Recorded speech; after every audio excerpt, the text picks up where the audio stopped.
Welcome back to the channel. We've decided 45 seconds ago that we're going to make a Sweat Elite video about Houston Marathon last weekend because it completely slipped my mind to make a video, to be honest. I know that sounds ridiculous, but I was down with Luke here, who's been on the Sweat Elite podcast with me. I'm in cinematic mode, so I'll turn that off in a minute so you can actually see him. But we ran Houston Marathon and Half Marathon 3 days ago. And I guess I was so focused on the race and I was just with Luke that I kind of forgot to make a video at all. So we'll do a bit of a recap now. And Luke's doing a workout preparing for a Osaka Marathon in 4.5 weeks. So we'll film that. So we'll show you a bit of what's going on in Houston. It actually snowed here yesterday, which is extremely rare for Texas to be snowing. So Luke was just saying that there's a bit of ice over there on the track. Anyways, I'll turn this off cinematic mode and I'll get Luke in the picture and we'll ask him about what he's doing today. And we'll do a quick recap of what happened on the weekend. I don't have the microphone here right now, so sorry, the volume might not be great, but at least you can see a track session of Luke preparing to try and run PB in Osaka in 4.5 weeks. He's trying to run about 225, 224, but we'll check in with him and see what he thinks he'll run. That's what I think he'll run. And I'm hoping to run my 5th marathon in 5 months. Hopefully a PB. I mean, I ran Houston on the weekend and ran 220, 27, and I was pretty happy with that, to be honest, because, yeah, I'll go into it a bit later in the video, but I made a few errors, I think, in training in between CIM and Houston, and that was probably the biggest factor, and then the second biggest factor was I struggled a lot in the wind in Houston. I think everyone in the marathon did, but anyways, let's check in with Luke. Luke, everyone's seen you on the pod. Here you are on the channel. Hey, mate. Hey, mate. How you feeling? Good. Feel really good. Yeah, ran that half. Yeah. Obviously, was it 3 days ago now? Yep. I'll turn the camera around. Ran the half 3 days ago and feel great. Kind of feel like I was just telling you, I feel like how I would after like a hard like long run marathon workout kind of thing. Yeah. So ready to do a pretty big workout today. 70-10. Yeah. We talked about this on the podcast, so if you want to hear the full breakdown, you can see the podcast. We'll link it up in the top corner here. 3 days later, feel pretty good? Yeah, feel pretty good. The next day, went with you for 15 easy, 17 yesterday, big workout today, and feel good. I was kind of talking to you about listening to the body and this and the other, and my body said rip 5 by 2K, 1K. Is that all right? Nice. Okay. Half marathon pace, 10K pace. What's the goal today? Yeah, paces would be cool. Well, I was telling you, you didn't. So over there, see where the trees are? Yep. That's the only part where it's shaded. So obviously the ice hasn't melted, so there's literally 100-meter stretch. At the back is straight ice. So I'm gonna have to actually run on the snow for that back 100-meter stretch. So that might mess things up pace-wise. So I think, yeah, that's a good idea. Like, call a half marathon effort, 10K effort instead of paces. Like if paces are a bit off because of that, then that's okay. Yep. Nice. Everyone wants to know what shoes you're wearing, man. What are they? These are the super duper, make me run super fast because I've got flames on my feet. Ekiden Pack Alpha Fly 3s. I think they're just coming out now, but I got them on a website I don't want to say because I don't want loads of people going. You probably already know, but I got a few pairs there, and I've been using them for most of the block, honestly. Yeah. And I wore them on Sunday, and I love them. Nice. Luke's striding and getting ready for his workout. I'll share a bit about Houston Marathon. So yeah, 220.27. I was hoping for 216.59, and I'll be honest with you, I do think that shape is still there. I think I explained this in the podcast and also, well, 2 podcasts. So if you've already heard that, apologies. But the short story is, I think at least 50% of the reason for underperforming in my eyes, not running faster than I did, was that between CIM and Houston, I did too much volume and intensity combined. I think, almost 3 weeks in a row of 100-mile weeks. I think it was like 2.5 weeks. And that's not the problem, but I think the mixing of intensity with that was just too hard. And I think I turned up to the line a little bit flat. And I noticed that in the second half, I just couldn't really move as well as, I normally do.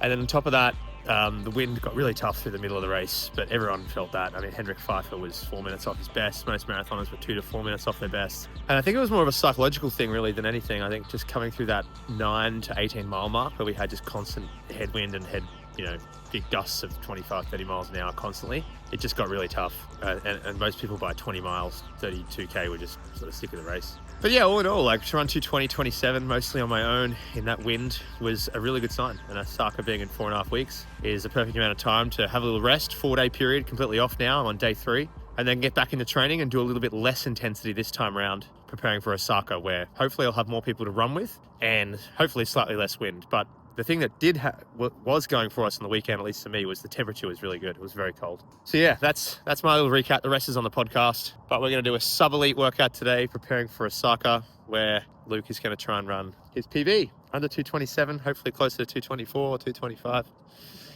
223. Drew Bean thinks 223. Anyway, we'll get stuck into the workout.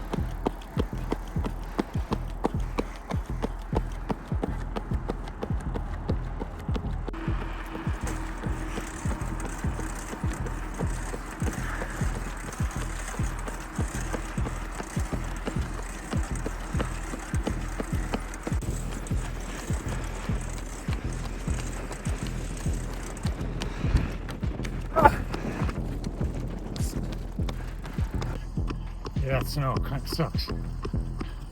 It's like you're digging in for like sand.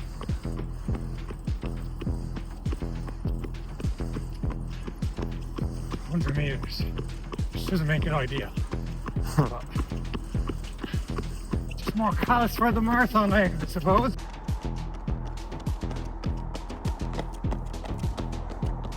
It's so cold that I'm struggling to get too much footage, and I have that Raynaud's thing with my hands, which has been a bit of a difficult thing to deal with filming workouts, especially when it gets below 32 Fahrenheit or 0 Celsius. I have a really hard time filming because my hands just won't move. But either way, this back-to-back marathon thing has been really fun. I've been really enjoying it, to be honest, and I'm going to keep doing it.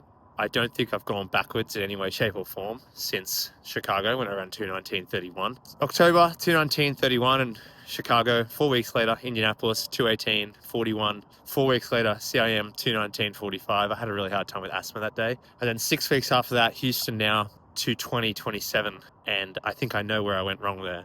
And I think between now and Osaka, 4.5 weeks, assuming I get the green card in time, that's a bit of a hurdle right now because I don't have the green card, and you can't really leave the US until you have the green card.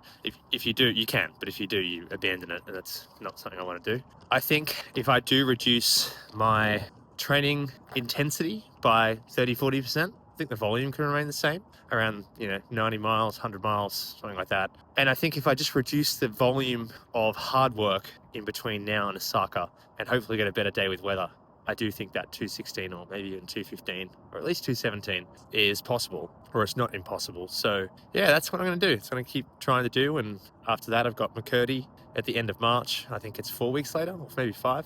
And then probably Ballarat or Manchester, but leaning towards Ballarat at the moment in April. So yeah, it's working well. I mean, man, I'm still making a few errors. I knew that would happen. But I'm super excited to explore where I might go with this back-to-back marathon thing. I know they won't all be super fast, but that's okay.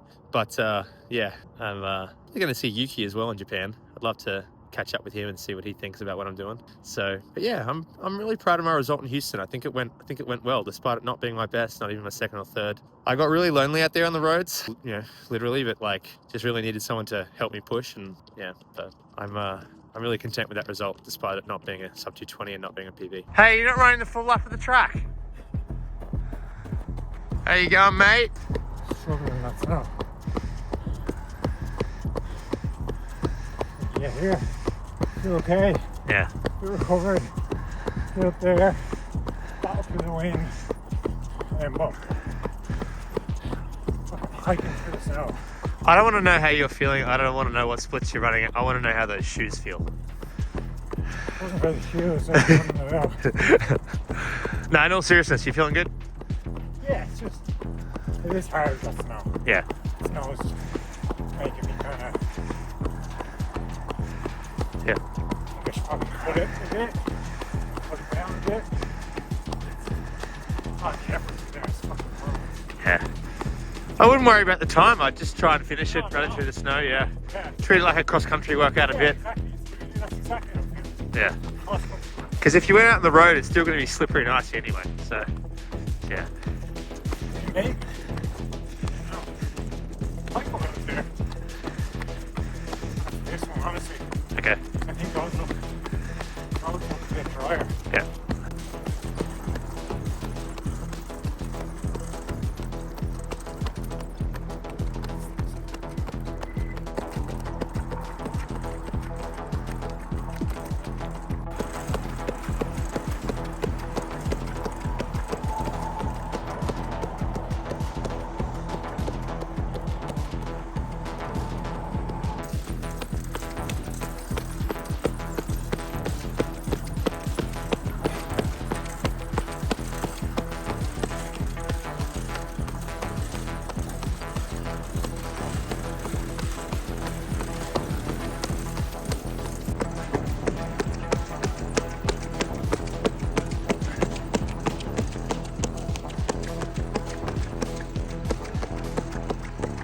Let's go, Luke!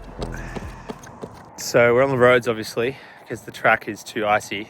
Luke's finishing off his third and fourth and fifth set on the roads. Looking good. Yeah, you can't help but think, though, that when someone like Ian's running around a random car park, how weird this would look to a regular person. But anyways, yeah, I'm struggling to film this workout just due to the freezing air and my hand's just really struggling. But, you know, I think I actually discovered the ultimate recovery stack that's legal. And I've talked about this in the podcast plenty, so if you're hearing it for the second or third time, I apologize. And also on Strava, I've talked about it. But I've been trying taking exogenous ketones, creatine, and protein immediately after training and marathons. And it's a deadly recovery stack, as in, I reckon it accelerates my recovery by 50% or more. I'm 3 days post-marathon, Wednesday now. And I feel like I could have done this workout with Luke, which is really surprising because after the other marathons I've run, you know, Chicago, CIM, Indy, I reckon it's probably taken me between 6 and 8 days to feel like I could do a hard workout again. This morning I really do feel like I could, even though I'm not. I'm taking a recovery period.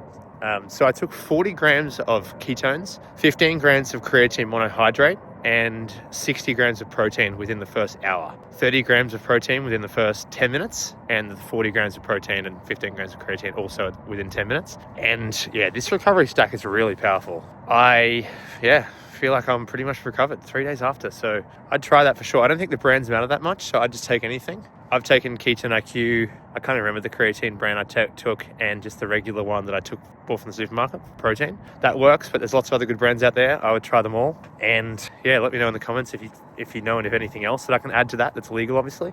But I've found that really beneficial in recovering. So I feel really confident about going into Osaka now, given that recovery's gone that well. What's Luke up to?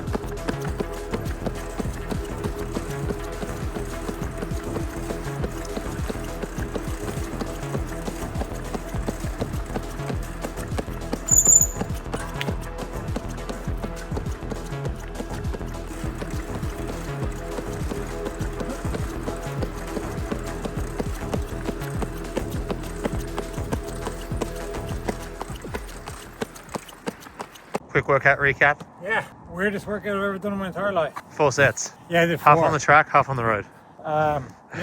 Yeah, we did 2 there, and as you can see from the video, it was literally a full 100-meter stretch where I had to run through the snow, and that was just, like, it was getting hard, but it was just more annoying. Yeah. It's just, like, what's the point?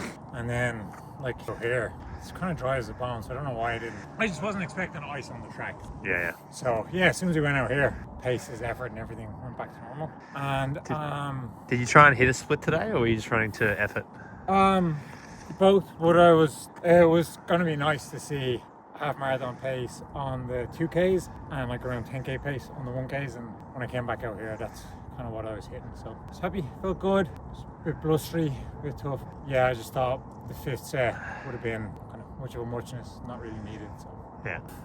For the people in the comments wondering, 3 days after a half marathon track workout, you feel good though? You feel fine? yeah, feel great. People on your Strava have been in your grill all about running too hard after the race. Yeah, they have been, and I wouldn't mind if, you know, heart's in the right place, but it's always just saying critical things and never positive things that bothers me. So Yeah. I think I'm just gonna makes me want to run even harder Yeah. on your days. No, Nice. jokes aside. But no, yeah, feel good, feel great. Go to the gym now. Won't post about it on Strava because that's gay. And yeah. All right, let's get going. Hey guys, to finish off, in the last episode when I was at the gym, I mentioned that our training experiences that we've done for 6 years under Sweat Elite has been moved over to a new brand called the Globe Runners, because we didn't want people to think that they had to be elite runners or sub-elite runners to join our experiences. Everyone is welcome to join our experiences. And the Boulder experience this coming April from the 4th to the 7th is now open and people are booking it. So if you'd like to explore Boulder with us in April from the 4th to the 7th, you can also extend. Check out thegloberunners.com. The link's up in the top here. It's also in the description of this YouTube video. It's 4 days, 3 nights full of education, entertainment, exploring Colorado and Boulder's surroundings, including all meals, airport transfers. Once you arrive, everything's taken care of. So if you're interested in joining us, do check out the link below or in the description. We'd love to see you there. Some people have already booked up. And yeah, we've got plenty more coming when it comes to Globe Runners in the future. So if you want to stay informed as to what's coming up in terms of training experiences, running experiences, just follow us over on Instagram is my recommendation. So hope to see some of you guys there. Boulder's one of the best places in the world to train, in my opinion. The altitude is not very high. It will not affect you too much. Don't worry. It's only 1,600 meters or about 5,300 feet. This is pretty low when it comes to altitude training. And even for 4 days, it's not a problem. You won't have any difficulties training or anything like that. It's more so when you get to sort of around that 7,000 feet or 2,000 meters, it gets quite a bit harder. So anyways, hope that we will see you in Boulder, and thanks for watching. I'll see you in the next video.